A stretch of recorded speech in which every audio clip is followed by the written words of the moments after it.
The views and opinions expressed on this program do not reflect the company, owners, management, staff, clients, or partners.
It's Friday, the 11th day of February, 2022. Welcome to the Daily Hour, brought to you by Medical House One Communications and Lindos. I'm Jamal Hartman. She's Sherry Vanderpool, and Leanna Lambert will be with us in a bit to bring you the latest in her news break, brought to you by People's Pharmacy. Sherry, it is the final day of the work week. Why are you that excited?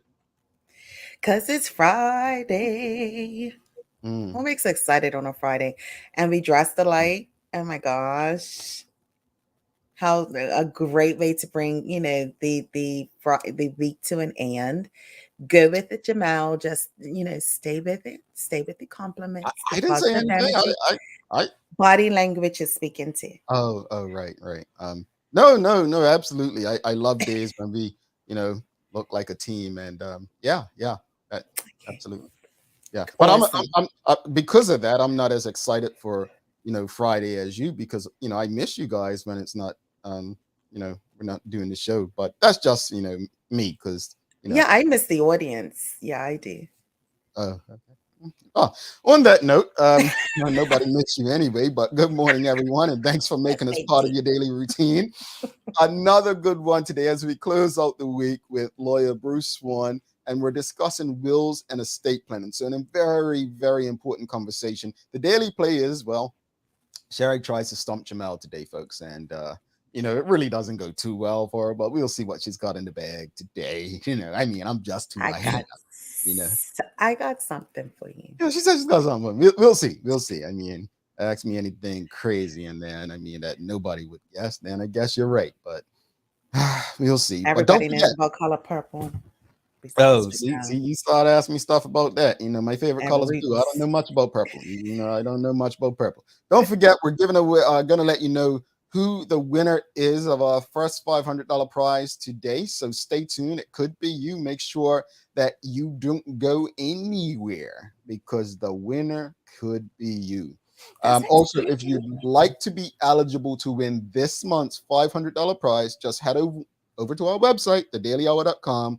Trust me, it's the easiest opportunity you'll have to win $500. I'm shocked that more people played last month's game than have gone onto our website to play this one. And I'm just like, folks, you don't have to think to do anything to do this. Like last month, you had to tune into every episode and, make sure you're writing the letters. This is the easiest. Like literally just go to our website, see what the instructions tell you to do, and do it. It's nothing to it, folks. Oh, is that simple? It's that simple. Honestly, I hate to bring this up because my scores were so low you can't see them, but the SATs, right? They say that's not that funny, Sherry. But no, it is. But go ahead. How they really feel about you folks. But didn't you used to get points for writing your name correctly in the SATs? Well, this is as easy as that, folks. And if you're like me, getting that name right, carrot me, trust me. So, folks, don't wonder. It's as easy as writing your essay. Honestly, I take that back, because we're not into making fun of people's disabilities or inabilities to do stuff. So if you don't know how to write your name, my apologies to you. Seriously. I don't need you Joe Rogan me this morning. But hey. Oh my God. What did I do? You are starting this Friday off with a bang. Keep going, Jamal. What's the topic? What's the discussion? Oh, right. We've got to have a discussion. So yes, folks. So look, we've had an interesting week. We've had some fantastic guests. Former Premier Michael Dunkley yesterday. We had Simona and Sienna Barton on the day prior. And, we've been speaking about some things during our discussion period. And apparently, you all just can't get enough of that for some reason. But I'm putting it back on the audience this morning. We're putting it on them, Sherry. It's and the reason it's on the audience today, as it is always, but especially today, is because it's really your country, your future. So the question for the morning is really, we want to know, because your answers can determine your fate. How can we do a better job of holding our politicians accountable? That's the question. I mean, what can we do to do a better job of holding our politicians accountable? Wow. Oh, wow. Here she goes. Well, the thing is, Jamal, we need to pick people that are going to be honest and do what they say they're going to do, which means that we need to check their background, check, what they have done and what they have said and what they have followed through with. That's my issue. Don't come sit on my couch, tell me the things that I said, and tell me the things that you will do to turn around and get into office and it be a totally different thing. So we need to hold them accountable by picking and choosing the correct people that have already set a precedence prior to coming to us to indicate that this is something that they can do. That's what I have to say. So basically, you're talking about the process of them becoming politicians. Yes. The process in becoming a politician, because we can hold whomever we want accountable at this time. Yes. But at the same token, are they going to do what they say they're going to do? And I need you to do what you say you're going to do from the very beginning instead of no. What they all do, though. That's they all do. Like, they literally, I mean, and I'm only speaking from being in these spaces. When the late Nelson Baskin passed, I remember being in the halls of Alaska Hall, determining who was going to be in his place. And everyone spoke a good game, even Ralph Commission, believe it or not. Right? They all speak a good game at that point. I think the accountability comes to when they're in that position. What do the people of the country do? Because I think we got a bit confused when it comes to democracy. We got confused when it comes to democracy because we believe our job in the democracy is to vote. And I think after we vote, we have a tremendous responsibility to hold those we vote for accountable. What does accountability look like?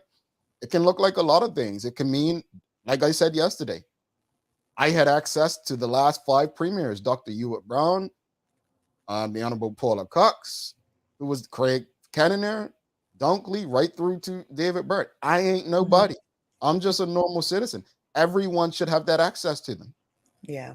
And so, when it comes to accountability, you need to reach out to these folks. At the end of the day, if the country, look, let's be honest. Most, and I say this not to be disrespectful, but most people who pay attention, I'm not going to say most intelligent people, but most people who pay attention would agree that Bermuda is in a very dire state. It literally is. It's not, the U.S. can be in a similar predicament, but Bermuda doesn't have the resources a country like the USA has, nor the size. They can't just go downstairs and print more money, right? Right. Like, so Bermudians, honestly, we sit on this show and we talk, but these conversations are supposed to inspire us to get moving and do stuff. I can't be the only one texting or WhatsApping a politician, even though they removed me from the registry. I can't be the only one doing it. Did they block your WhatsApp messages too, Jamal? Nah, they don't do that for some reason. You know why? Because they, as politicians, they always feel like there's a moment they may need you, so they won't block you. They may not respond, but they won't block you. As long as they believe you can be of use to them, they're not going to put you. So they'll blue tick you. They'll blue tick you. No, they take the politicians are smart. No, they don't even let you see if they've received or read it. But Shanna Smith says, be consistent across both sides. One-sided accountability is really hurting us. And I agree. And that's why I say, all the time, look, you can compare the messages that I sent to Michael Dunkley and Craig Kennener when they were premiers and Paula Cox, Ewart Brown, and David Burt. There's no difference. There's no difference. I just think we need to graduate. Our minds need to graduate from this race politics of Bermuda, because if anything, David Burt as premier has literally killed the race argument. He has killed the race argument. David Burt is a private schooled, educated gentleman who cannot relate to the majority of the people he's supposed to represent in his base. Now, let me be honest. Mercy. And be clear. There's nothing wrong with going to a private school. There are many people who went to Soltis and BI and MSA and BHS that can relate to the base of the Bermuda Progressive Labor Party. Can he? I'm not quite sure. So I thought Dr. Ewart Brown, who was out of Bermuda for many years, related very well to the base of the Bermuda Progressive Labor Party. And it's definitely keeping your pulse, to the community. It is, again, getting out there yourself and getting with your people and again, listening to what we have to say. And like you said, holding everyone accountable. Everyone email the premier. Everyone email your ministers. Everyone email, your MPs. Email people. There's a lot of keyboard killers out there, as they say, as the children say. So get your Twitter fingers ready, go all on social media. I don't disagree. We have to do more than sit behind the keyboard, but I will say being behind the keyboard is a form of action if you have facts and information. Monica Dunson says we need a strong opposition. Well, to this point, having a conversation with someone last night, one of our intelligent brothers in Bermuda, and he says to me, the problem is the PLP is a better opposition than they are government. And this is true. The Bermuda Progressive Labor Party is probably, if you look worldwide, one of the most effective oppositions you will probably ever see in politics. But when they become government, all of a sudden, things change. You know what annoys me most about the Bermuda Progressive Labor Party, especially under David Burt, is the base of the PLP traditionally hated Bob Richards. They thought he was condescending. They thought he was arrogant. They thought he was disrespectful. They felt, he would say things like, oh, you guys just don't get it. Well, I'm sorry to tell you, PLP base, David Burt comes across the same way, like, oh, you all just don't understand how it works. You just don't get it. They are one and the same in that respect. It's troubling to see what's happening to Bermuda. And let me be clear. I'm speaking about David Burt, the premier of Bermuda. Thank you. Do not think David Burt, the premier of Bermuda, is the leader Bermuda needs right now. I think David Burt, the premier of Bermuda, took advantage of vulnerable Bermudians during a time in 2020 where everyone knew what was about to happen. But he called that election because he cared about David Burt, the premier, not the well-being of Bermudians and the country. Let's just be clear about that. Let's go to the comments. Janika Brayman says, make the election every 2 years. Some only work the first and last year. Well, here's the issue with that. One, it would be costly, right? It would be costly to get an election every 2 years. And I'm not quite sure this country has the money to do something like that. Two, fixed term elections were something that the One Bermuda Alliance had promised leading up to the 2012 election. And it was a promise made, promise broken, to be honest. I'm not sure of why they didn't move with it, but I mean, I agree with fixed term elections. I probably think it would bring more stability. But again, about every 2 years. That's like Congress. That's how Congress operates in the U.S. in terms of the House of Representatives. It's every 2 years, but but I agree with it. Like when the elections first happens, when it's over, they're working. But sometimes you don't see them showing back up and doing stuff until it's election season again. What I will say to that is, someone told me that the PLP is running these ads of what they've done. And I said this when the OBA was in power, and I said it when the PLP was in power. And I stand by this. If the politicians have to tell you what they've done for you, they have not done anything. Yeah. And why do I say that? They shouldn't have to let you know what they're doing for you. You should feel it. Whether that means in taxes, whether that means in opportunities, you should feel it. I could show you better than I can tell you. There you go. Mm. Traveling Trotty for you, Sherry. Follow your representatives' voting patterns and know how to contact our MP to share your concerns. Definitely, because I don't think people know that at all. Who is your MP? Yeah. And I'm sorry to say, if you live in a place as small as Bermuda and you don't know who your member of parliament is, shame on you. Shame on you. Honestly. And I only say shame on you because in the state that the island's in, we should all know who the people who make the legislative and policies are. Like, we should know who these people are because they determine literally certain outcomes in your life. Sean Smith says, I am joining your drumline, Jamal. Be in constant contact with your rep in good and bad times. Again, question of the morning, folks. What do you think? How can we do a better job of holding our politicians accountable? How can we do a better job? Now, let's speak about the opposition a bit. There are 6 members of parliament in the One Bermuda Alliance, and then there's 3 senators. So as former Premier Michael Dunkley mentioned yesterday, there's a total of 9 people in the opposition as far as politicians.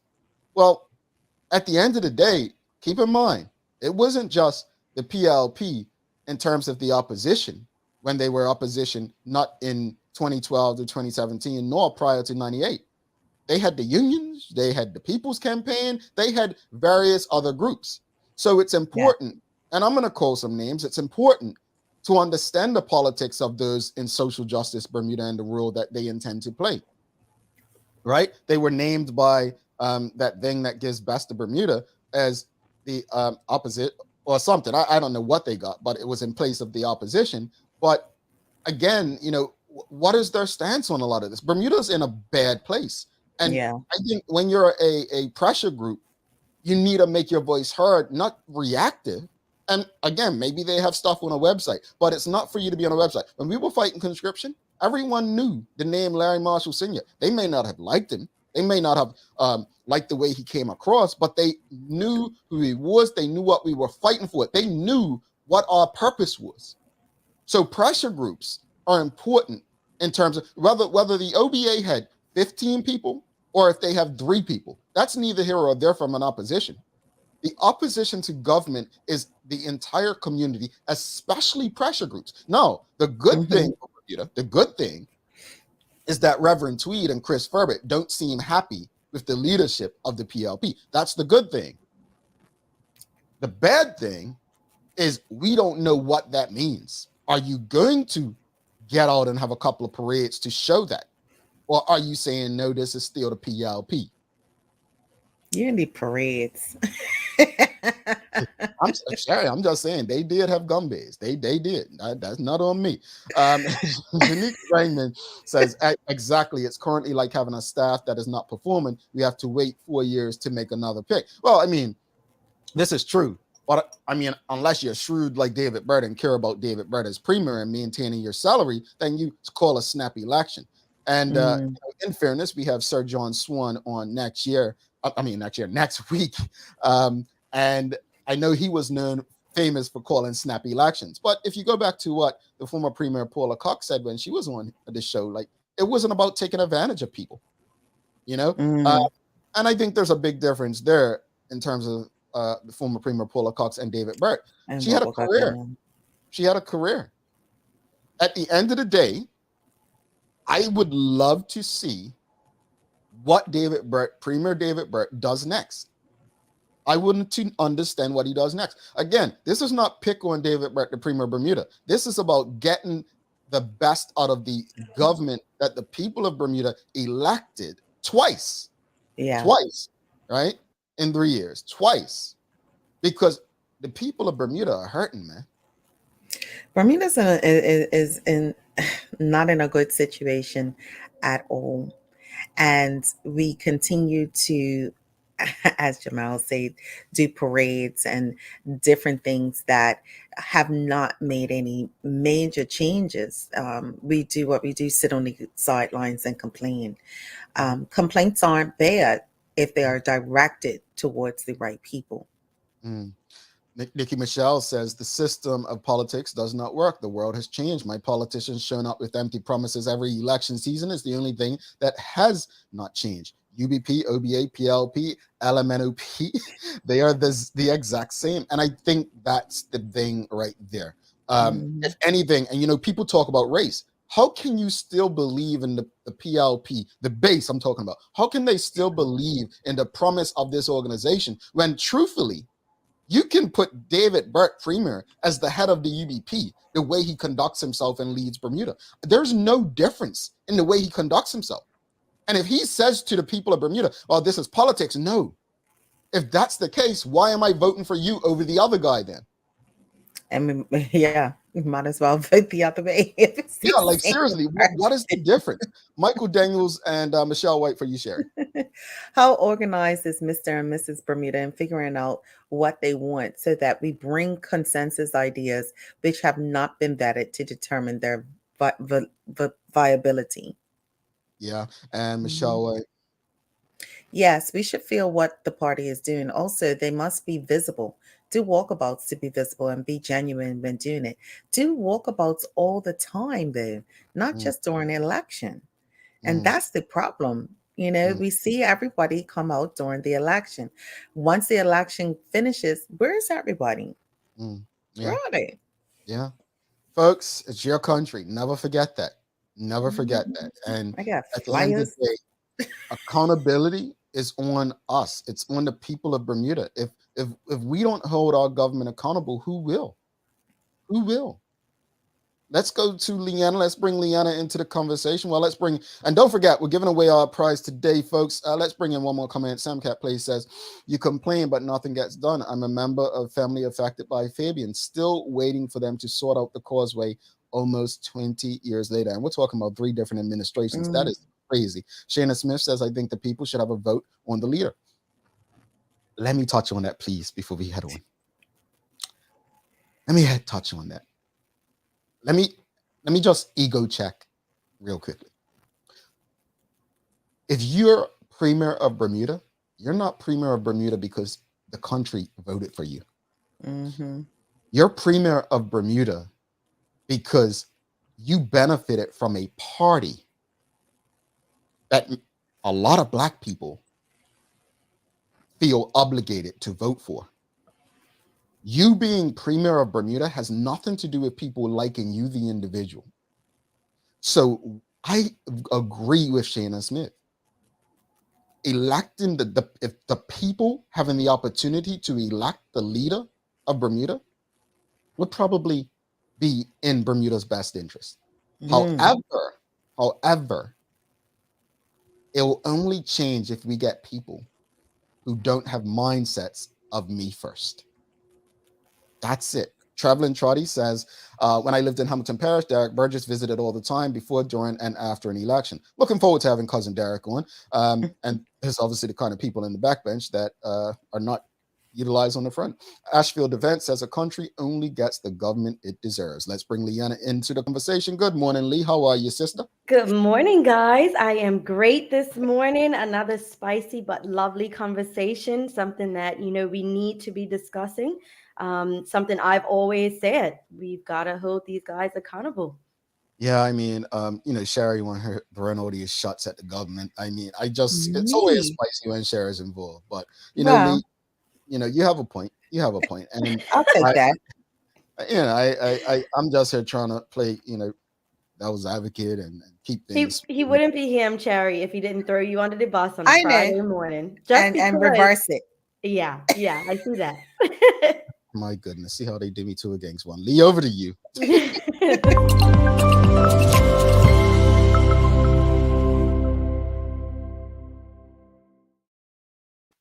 Thanks, Jamel and Sherry and TGIF, everyone. We have made it to the end of the work week, and I hope everyone is having a great start to their day. I'm Leanna Lambert, and it's time for the Daily Hour News Break, brought to you by People's Pharmacy. Well, in today's top stories, the island has recorded another COVID-19 related death, marking Bermuda's death toll to 120 since the pandemic started 2 years ago. However, active cases continue to decrease, as only 88 positive cases were recorded in the more than 3,000 test results that came back to health officials.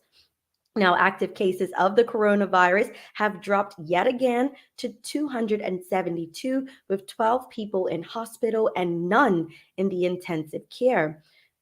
Kim Wilson, the Minister of Health, reminded the public that Bermuda's mass vaccination program, which is still available for free, however, will come to an end on March 31st. Ms. Wilson also wanted to encourage employers to, quote unquote, welcome their employees back to working in the office as restrictions have relaxed. Now, she appealed, however, to the public to increase fresh air ventilation where possible when indoors to cut the risk of contracting the virus, and said she fully supported employers who wish to put in place a twice weekly antigen testing regime. In other news, a police raid on Wednesday has led officers to discovering and seizing a quantity of controlled drugs, cocaine, and drug equipment. A police spokesperson said that cash was also seized in the raid on a house in Deepdale Road in Pembroke as part of the service's crime-busting Operation Soul. Inspector Shakisha Miners of the Tactical Operations Division said, quote, in keeping with the Bermuda Police Service's continued efforts aimed at making Bermuda safer, this enforcement activity was in support of Operation Soul to detect and disrupt criminal activity in affected areas and reduce violent crime, end quote. Now, anyone with information on crime in their area should call 211, the main police telephone number on 295-0011, or the independent, confidential, and anonymous Crime Stoppers hotline on 800-8477, or simply speak to an officer whom you know. Meanwhile, government officials had the chance to tour a former hotel, which is to undergo a major facelift and to be transformed into housing for the elderly and emergency accommodation at a cost of $3 million.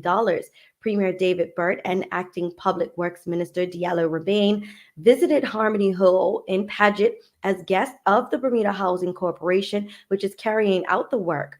Harmony Hall is one of several BHC sites being developed and upgraded as part of a twin-pronged government plan to create jobs and provide affordable housing. Now, the Paget site will be used mostly for housing for seniors capable of living on their own, although some of the apartments may be used for temporary emergency accommodations. The government is said to have put $1.6 million towards the project as part of its economic stimulus program, and BHC will fund the remainder of the cost.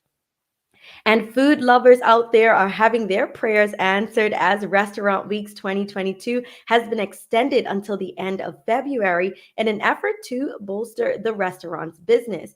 Now, the annual event, which was scheduled to end tomorrow, it won't. And the Bermuda Tourism Authority has said that the promotion will continue until February 28th in the wake of the government's decision to relax safety requirements for restaurants. Taking a look at today's weather, we have a high near 72 and a low near 66 degrees. It will be a cloudy and damp start to the morning. A broad frontal boundary remains nearby today and into the weekend, maintaining cloudy skies and occasional rain or showers. Now, this front will eventually lift northward on Sunday, allowing a brief return to drier weather and brighter skies before another cold front presses in with strengthening wind and more unsettled weather for Monday. Mild temperatures continue for the moment. That's all for our Daily Hour news break brought to you by People's Pharmacy. Now let's head back to Jamal and Sherry in the studio for today's Daily Focus. All right. Thanks so much for that lead, Diz. To remember what you got for us today, Sherry. Well, today is February 11th, and it is National Inventors Day. And we should all be celebrating, because without inventors, where would we be?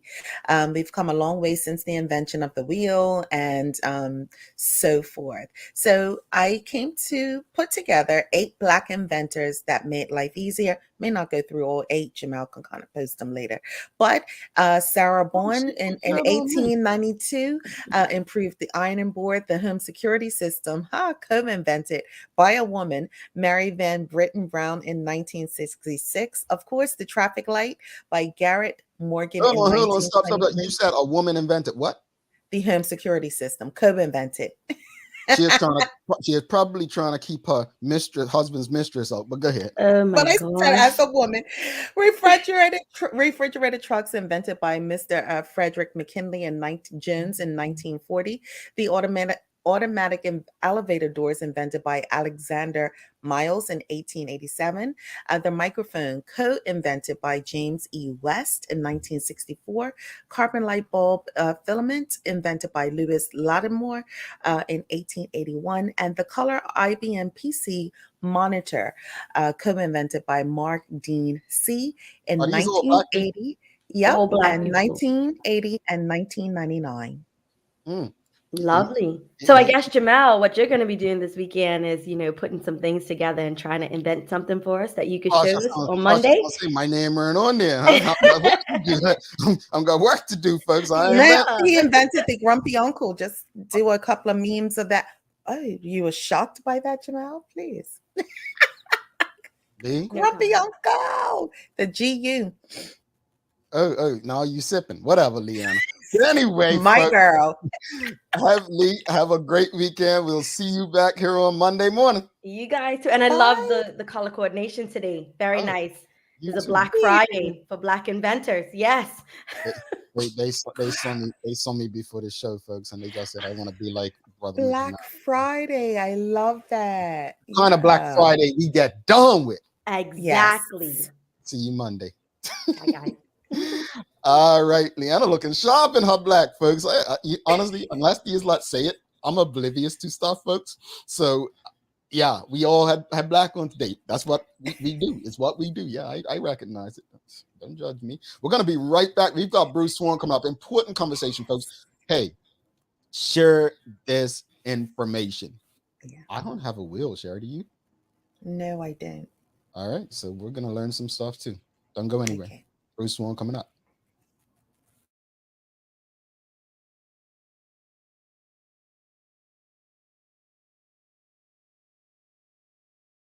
Are you a small business or organization looking for new ways to reach a greater audience? Well, here's your chance to get your ad on BTG Radio, Good Day Bermuda, and Bermuda's daily talk show, The Daily Hour. Send an email to contact@bermudacommunications.com.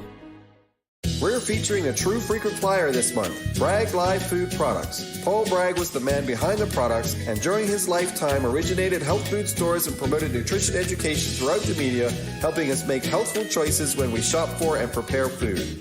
Best known for his live cider vinegar, Bragg also brings us a variety of super nutritious and flavorful foods and condiments. Try the star product that helped launch the entire enterprise, Bragg Raw Unfiltered Apple Cider Vinegar. Lindo's, why go anyplace else? Mom's celebrating her 70th birthday next month. Have you noticed her age is catching up with her? Yeah. Plus, she's having a hard time getting up and around like she's used to. I would sure hate to see her fall. At Medical House Limited, we can help make life situations easier. We have electric beds, motorized scooters, bath stools, walkers, you name it. Mom's been real good to us. We'll get her birthday and Christmas gifts from Medical House. Medical House has relocated next to the Dandytown Field, number 6 Bakery Lane, Pembroke. Telephone 292-3622. All right, welcome back to the big show. She's Sherry Vanderpool. I'm Jamal Hartman. It's the Daily Hour brought to you by Medical House Communications, Lindo's, and People's Pharmacy. Without further ado, let's bring in our guest for the day. We've got Bruce Swan. Bruce is an attorney, and we are going to be talking about wills and estate planning. Let's see. Bruce, you there with us? You're on mute. You got to take yourself off mute. Got to take yourself off mute. It's a button right there. There we go. There we go. Morning, guys. Morning. There we go, Bruce, man. Look, hey, I'm excited to have you, honestly. I am. And, I say this, and I'm just going to put it out there, put it on the spot, that your wife has been a great supporter of this show since the beginning. And when we were looking for a lawyer, when it came to my mom, you were the first person I thought of. Man. Stop it, Bruce. Man, look, cheers. Cheers. Yeah. Cheers. Cheers. Cheers. He is showing off. But we appreciate it. But I say that because for me, it's all about, us helping one another. And although we came at the very late stages with my mom's illness, we were grateful for what we learned. And based on that conversation, I just thought it was important to have a public conversation about wills and estate planning. So as we get into the conversation, can you just explain what a will is? Like what is a will and estate planning? Sure. So a will is your last wishes of what you would like to see happen with your estate. So, for instance, if you have young children under the age of 18, you may want to indicate who you would want to be their guardian up until they turn 18. You may also want to put in place what would happen to their entitlement. So when they turn 18, they receive their future funds. You may want someone to be in charge of their estate until then, or even if they're going to inherit property, then that way you may want to put someone in charge of their property until they turn 18. You can also decide what would happen to if you had shares in Balco or Bank of Butterfield or HSBC. You may want to put those in provisions. So you provide those and any other real estate that you have. So if you have a car, maybe some famous jewelry that you have, or even just onto clothing that you might own. So anything like that you want to put and allow for the future to earn it after you've passed. Anything really outside of your life insurance, those things are all able to be put into a will and determine what will happen to your estate. This is good information, Bruce. This is good information. Why is it important for people to have a will? As you heard, Sherry and I literally just put ourselves out there, vulnerable with the audience. We don't have wills, but why is it important for us to have a will? Well, it's important for many reasons. One reason being is that you may have a favorite niece or nephew that you want to provide for. And let's say, for instance, you end up having a child. Well, if that child comes in, then your niece or nephew may not get what you want them to have. So you want to make sure that whoever you want to inherit from you gets what you want them to have. You also want to ensure that whatever you do have, everyone knows about it. So let's say, for instance, Jamal, you had a secret savings account in Bahamas. Well, you want to make sure that everyone knows about that secret savings account in Bahamas so that it can be properly accounted for and it doesn't eventually go to some shareholder who can spend your money any other way and your family never knows about it. Well, I mean, not. I just want to put out there. I mean, there's no secret account that I mean, that's between Bruce and me. That's all probably. But anyway, is your wife listening? Come on, no, it's a joke. But it's true. It's true. I think one of the last things that we should want is finding out things after someone's not here to speak to them. It's again, it's something. I didn't realize how important this conversation was until you have to get into it. But go ahead, Sherry. Yeah. And piggyback on what you were saying, Jamal, not only that, but having to search for it as the person, as the child, search for different things. I don't have a will, but Bruce has helped me and my family members with one. So when should people start this will and estate planning process? Honestly, Sherry, it just depends on your situation. It's no real specific time. I mean, now we've had with COVID, so many people dying at a younger age. So traditionally, we would always think as we get older and we have children or we acquire estates and we acquire property and things of that nature, we start to prepare for the future. But I think start to work, I think we should start thinking about what do we want to do with our estate? What do we want to see happen? Because there is a general provision we're able to put in a will of the residual of your estate. So let's say, for instance, Sherry, right now you have one house, but in 3 years you end up accumulating a second house. Well, you may want to put in your will a provision that your residual of your estate goes to your nephew. So that in that way, anything else that you accumulate would end up going to that person in any event. So you just kind of have that provision always available for whatever happens going forward. Okay. And I think we tend to believe that we don't have anything to even put in a will. I feel like I don't, but you may very well say, no, you do. Why do you believe some people don't want to do a will? Because I'm like, why? Many people are scared of knowing that on creating a will, it means that I'm dying soon. Well, you don't need to be dying at all. You actually want to make sure that whatever it is you have, you're provided for. So again, in these circumstances, it was actually very interesting. Someone came to me yesterday. His wife has passed away, and now the bank has contacted him to say, well, you can't get her funds. It may not be a very much amount of money, but he now has to try and figure out what does he have to do, because the bank wants to see that he is the executor of her estate, which simply means the person dealing with her affairs. So unfortunately, that's going to cost him more money than maybe the estate has actually in it. So again, people have to think about all these consequences. For instance, some people have to go to the LCCA to obtain funds for medical treatment.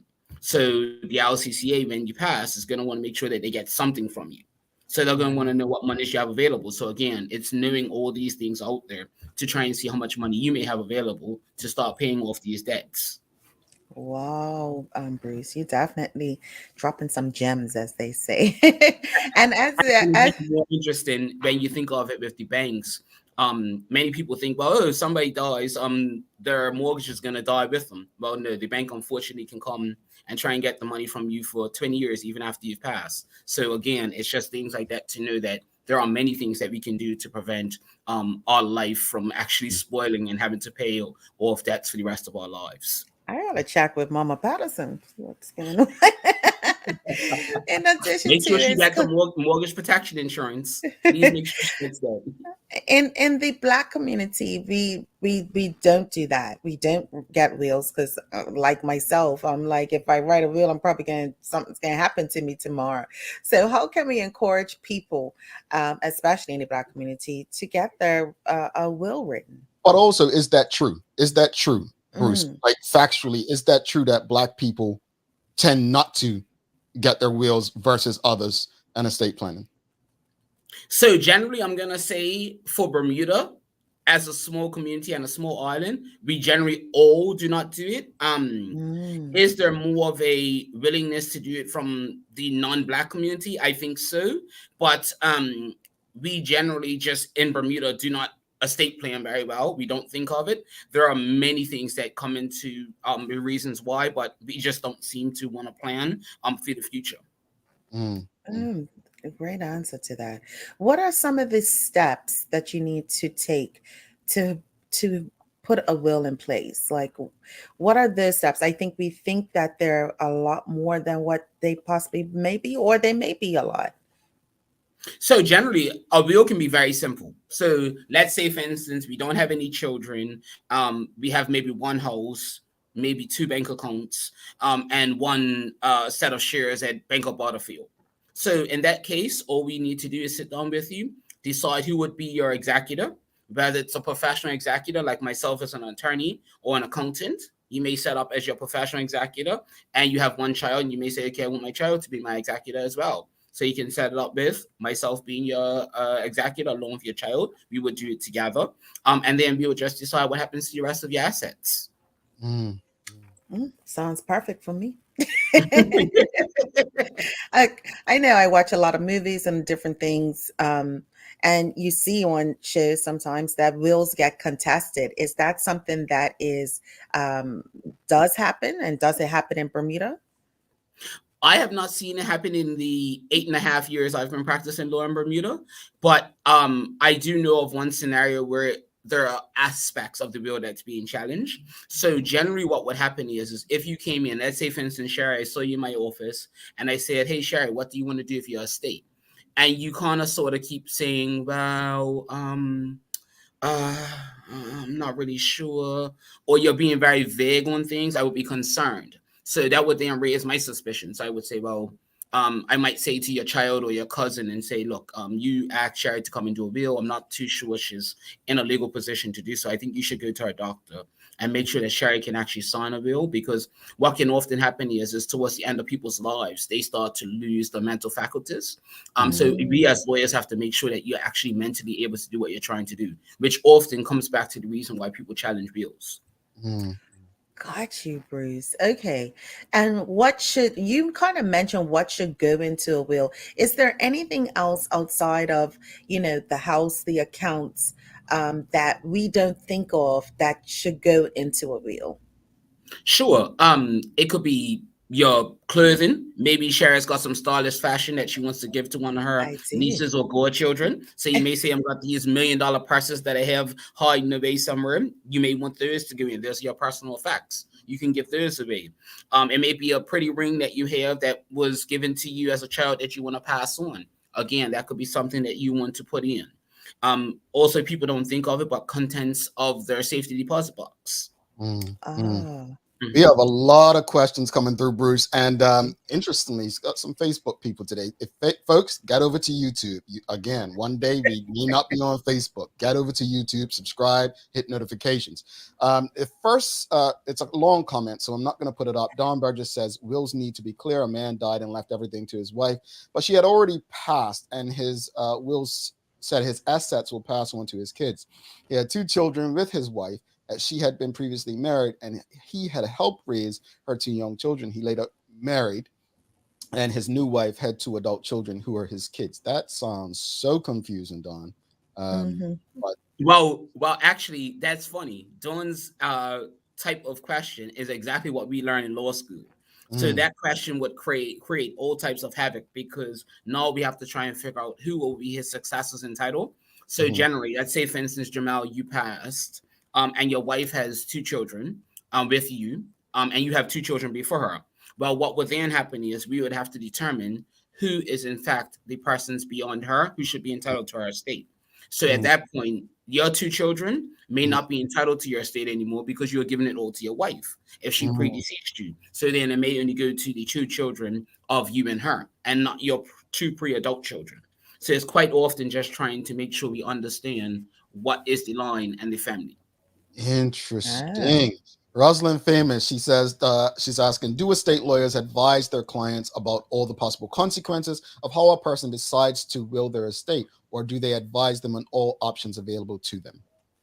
More so, all options available to them, because what you don't want to be seen as doing is advising someone to, for instance, say, instead of giving it to Rosalind, let's give it to her brother, or let's give it to her sister.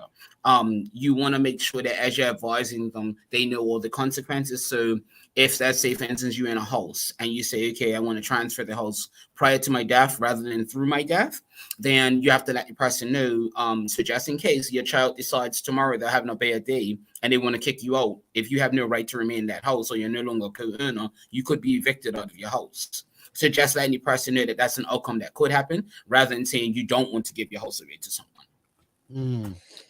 Chikarena, she says, I've had a will since I turned 40, and also goes on to ask, which document governs property rights, a will or a property deed?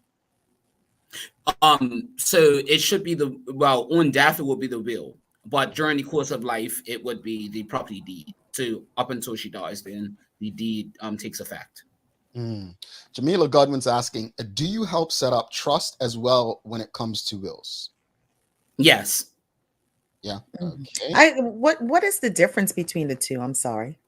No problem. So a trust would be a life creation of some sort of future planning. So what you could do as part of future planning is say, okay, I have 20 godchildren, or maybe I have 20 nieces and nephews. So instead of itemizing who I want to have what, I'm going to allow them to all inherit and enjoy what I have. So what I would do is create the Bruce Swan trust, and I would create that all my beneficiaries would be all my nieces and nephews.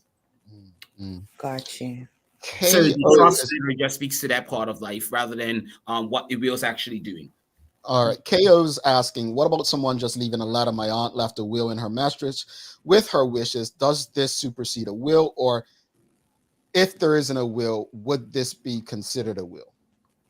As long as the will is signed by her and witnessed by 2 persons that aren't a beneficiary. So a beneficiary is anyone that's receiving any of the assets in your estate, then it's legally created as a will.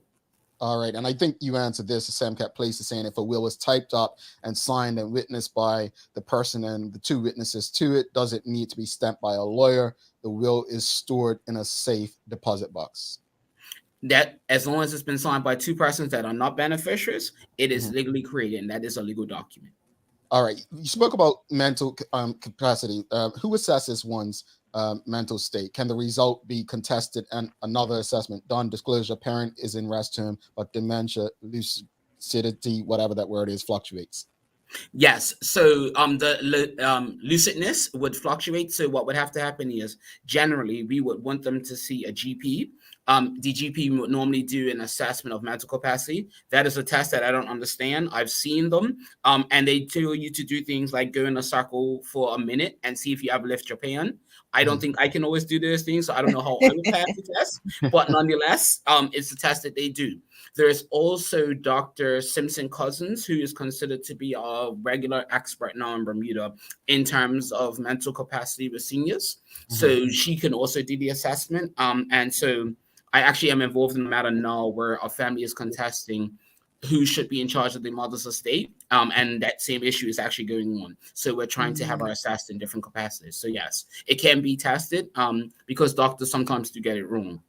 I want to go back to deeds. And folks, if you have any more questions or comments for Bruce, please shoot through. We'll get to as many as possible. Also, we will be giving away our first $500 prize immediately following this conversation. And if you haven't already, make sure you go to YouTube and subscribe, because we have plenty more conversations like this coming up. We have another lawyer coming on to speak about setting up a real business. When I say real business, not just something you're hustling with, but an actual business where you need a lot of stuff. Next week, we also have Sir John Swan coming up next week. Those shows may only be on YouTube, so get over to YouTube, subscribe, hit notifications. Bruce, the deeds. I have some questions about deeds. Sure. Once someone is a power of attorney, what rights do they have to edit, change, or amend the deeds or a will? So they have the right to be you. So if you were to make me your power of attorney, Jamal, I would be you. So I can do anything that you would do. Now, the only challenge would be is if I start self-dealing. So for instance, that means simply if I decided that you were giving everything to if you had a daughter, you were giving everything to your daughter. And I said, well, Jamal thinks so. I'm going to take everything and give it to myself. Your daughter could then challenge it and say, well, clearly Bruce was trying to benefit himself. And there's no reason why he did that. It was never Dad's intentions. Thus, it's illegal. So as long as it's legitimate and everything that's being done is in accordance with what the family would say was your intentions, then there's no challenge. But yeah, in general, they can do anything that they need to do for you. So I see, I'm challenged with this, and because how do you prove though that, like, let's say you have, I know Michelle White said she had someone in a rest term who had dementia. So if you have someone who has dementia and they have a power of attorney, and the power of attorney says that, well, this was their wishes to put this person or these people on their deeds, what rights would the others have to challenge that, to say, well, we don't think this is true? So let's say it like this. What would happen is, in that circumstance, if there was a will already in place, maybe from 5 years before, and it said we're giving the house to Sherry and Jamal equally, and then all of a sudden, the power of attorney comes in and says, no, actually, what she really meant to do was give the house to Liana. And everyone says, well, no, she and Liana only met since she's had dementia. There's no way she truly intended to give the house to Liana. So now we have to have a conversation to say with a doctor, well, hold on. Did you assess it? Did you figure out what was going on? Was it really her intention to give it to Liana? And there will be many arguments legally and medically to see whether or not this person was actually able to change their mind and really want to give something to the other person rather than who the will spoke to. Look, honestly, I really do appreciate so many people trusting this platform to have conversations. But when I say I'm grateful for this conversation, man, like, I am grateful because, you know, it's one of those things that we shouldn't have to wait. Like, I'm going to use your annual checkup. We shouldn't have to wait until we're sick to go to a doctor, right? Like, just, it's an annual checkup that normally, if you have insurance, you should just go and do. I think this is important because obviously I've lived it, and yeah, we shouldn't wait till we're in a position. I was impressed to see Shikarina say that, you know, she had her will at 40. Bruce, this has been great. Just please do us a favor before we let you go, wrap up. How can people get in touch with you if they have more questions or want to learn more or actually want to do their wills now? Sure. So they can reach us. My law firm is called Bruce Swan and Associates. Our telephone number is 542-4902. And my email is bswan@bruceswan.com. All righty, Bruce. Awesome. We have some fans in the audience. Kathleen Stevenson says, "No question, proud of you, Bruce." They love it, and honestly, Traveling Trotty, thanks, Bruce. Great information. Thanks for the information. And thank you, Bruce. I just want to say that this conversation has to travel beyond us three and the audience today. Definitely. I said this all week to our audience. I will continue to say this. Please carry these conversations to the water cooler. Please carry these conversations to your family gathering. Please carry these conversations to your next political debate. This stuff is important. And to use the conversation and Shara's question, especially for Black families. Especially. So, Bruce, thank you. Thank you. And we will likely have you back to actually be more specific and focus on maybe a will versus a deed versus trust and so on. Because Cherry, your question about the difference between trust and wills, I think that's all. It was very timely and important. So, Bruce, thank you, and we'll be in touch. No Thank you problem, again, guys. Bruce. Of course, thanks, guys. Appreciate you, and shout out to my wife, Hedleen, and my family and staff. Appreciate it. Yeah, big shout out to them. Definitely those people. Talk soon, Bruce. Thanks, guys. Talk to you later. All right, folks. Thanks again. If you appreciated that conversation with Bruce Swan, give us a thumbs up, a love, a like. I really appreciate Bruce for doing this. And honestly, we need to continue these kind of conversations. Really, really grateful. Don't go anywhere. We're going to be announcing the winner of our first $500 prize. We'll be letting you know how you can win another. If you haven't already, read the bottom of the screen. Subscribe to our website, thedailyhour.com, for a chance to win cash prizes and more. Go to our YouTube channel, The Daily Hour.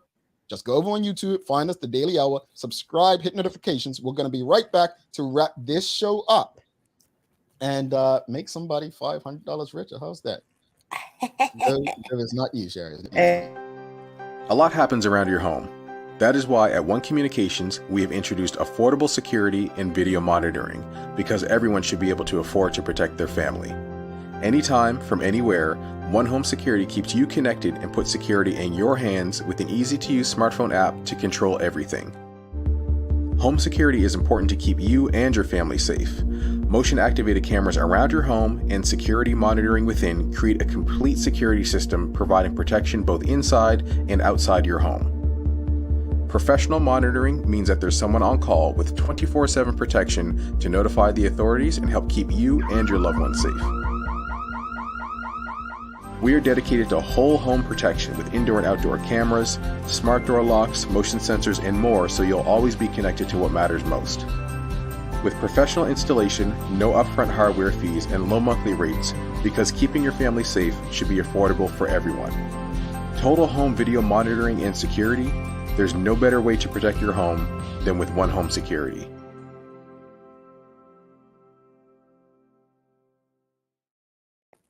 All right. Thanks again to Bruce Swan. Really appreciate him for doing this, and his family who supported this show from jump. So definitely, obviously, had his mug, folks. If you want a mug like Bruce, you know what to do. Just hit us up. And look, I want to say thanks again to One Communications, Lindo's, Medical's, People's Pharmacy. Because of them, we're able to do this and have these conversations. But time for the Daily Play, brought to you by Heineken 0.0. Great taste, no alcohol. Sherry, I'm ready. Let's go. All right. It's a mixture of things. Which famous singer wrote Every Little Step that Bobby Brown performed? Which famous singer wrote it? Oh, I don't know. I'm not going to say R. Kelly. He went around back then. But was it Ralph Tresvant? No. Oh, okay. I don't know that one. Go ahead. Babyface. Should have known he wrote everything back then. But go ahead. Yes, he did. On the show Moesha, who was Moesha's brother? You know who Moesha is, Brandy. I'll give you that. But who was her brother on Moesha? Like a real life brother or a brother on the show? Brother on the show. Oh, I didn't know. I didn't watch that show, man. I was a Fresh Prince kid. Miles. What year did you should? What year did What year did Marvel debut the Black Panther character? What year? See, I ain't into all that there. I mean, it shucks. 19. No, it's not 19. What's this year? 2020? 2017. 2018, sorry. That was the movie. Yeah, well, that's all I know. 1966. Come on, Jamal. 1966. Woo, I got it. No, I wouldn't have got that. You did not. Yeah. Who was the first athlete to grace the cover of Madden? You might get this. Hush mouth. I don't know, but we've got to move on. We've got time. Eddie George. See, I don't even know who that is. That's wrong. You You asked didn't? me this question. Ain't nobody know who these people are, Sherry. That's a football player. I knew who that was. Well, you're older than me too, so she probably watched Bill Russell play live. It's hilarious. Oh, well, moving on, right? Oh, yes. Won the $500. Well, let's wrap it up. What you got for it? I mean, what's your thoughts on today's show? I was like, what did we talk about? Holding our politicians accountable. We indicated what you should do. Reach out to them, social media, call them, show up at their business professionally, and have conversations with them about what it is that you want as a Bermudian. As far as Bruce, Bruce helped me with my own family member, and he was absolutely professional. I'm grateful for the information that he provided for us, and that we definitely need to take that information and do something with it. Yeah, I agree, Sherry. I think we just have to understand what accountability is. Accountability is simply getting in touch with your representative and ensuring they hear your concerns. At the end of the day, it's their responsibility. I can't say this anymore, and I compare it with shareholders. If we understand what shareholders are to a company, or that's what politicians are. You're the shareholders of the government. They are accountable to you, and if they're not doing the job that you, the shareholders, believe is in the best interest of the company, which is Bermuda Inc., then you need to act on that. As far as Bruce, again, I love these kind of conversations. I appreciate him. I'm trusting this platform to have it, and I'm glad that the audience get something out of these. We always say the motto for this show is to improve our community one conversation at a time, and it's episodes like today that we are confident that do that. All right, so the winner of January's prize, without further, we don't have a drum roll. You want to do a drum? Yeah. All right. So the winner pulled out the draw. The winner of January's prize. I haven't seen this name, but it's Shivonne Place. Shivonne Place. She's the lucky name we drew from the hat. The answer was Bermuda's Daily Talk Show. So congrats to Shivonne. I think it's Shivonne or Shivonne Place. Don't forget, we're not stopping with that. If you haven't already, go to our website to see how you can win the next $500 prize. Literally, I'm not telling you. Just go to our website, see how to win it. But congrats. And Shivonne, send an email to engage@thedailyhour.com. That's how we'll get in touch with you, get your bank information, and transfer you your $500 prize. Oh, it's Sam Cat. Oh, okay. Well, see, look, we draw based on the names people put in there. Congratulations, Sam Cat. All right. She says, "Yeah, that's me." Well, I look. Sam Cat. All right, Sam Cat. We now have a government legal name to you, Sam Cat. So Sam Cat Place is Shivonne Place. I hope I'm pronouncing that right, because you know how I am with Jamal and Jamal. But congratulations, folks. And Sherry, that's cool. You need some good, bad, ugly, and daily inspiration. Good is I had a random act of kindness yesterday, and it was absolutely just wonderful. A gentleman paid for my groceries. The bad and the ugly is the state of Bermuda. We've talked about it all week. I talked about politicians, talked about what's happening and what's not. That's our bad and ugly. And I say, do a random act of kindness this week. Inspiration. If we can't look at the good, bad, and the ugly of who we are never going to progress as people. And that's Rosie Perez. Perfect one on the back of the Good, Bad, and Ugly. Thanks again to our partners, Medical Oils, One Communications, Lindos, and People's Pharmacy for ensuring that we're able to do this with you on a daily basis. As always, we appreciate you, we love you, and we thank you for making us part of your daily routine. If all goes well, we'll be back to do this again with you on Monday. She's Sherry Vanderpool. I'm Jamel Hartman, my friends. Make it a safe and great weekend. Look, we're going to do a Bruce. Cheers to you.